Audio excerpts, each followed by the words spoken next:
মাংস কষিয়ে দিচ্ছে আমাদের, কষা মাংস লাল লাল ঝাল ঝাল। আর এক পিস নিবি দেখি? না না এতেই হয়ে যাবে। না না আর তুলে না। তুই বেশ করে মা তাকাও এদিকে, মা এদিকে বাইরে কাঠের জালে রান্না করছে আজকে আমাদের। এই রান্নাঘরটা পিকনিক হলে একটু রান্না বান্না হয়, তা আমাদের ঘরেই রান্না হয়। এই যে মাংসটা পুরো লাল লাল, ঝাল হয়েছে।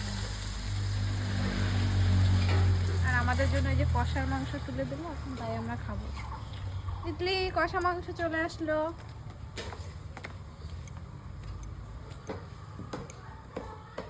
এই যে আর তিতলি এদিকে প্রিপারেশন করছে এখানে। ফল অ্যাপেলটা কাটলাম না, হ্যাঁ বেশি হয়ে যাবে, দেবো না তো ফল।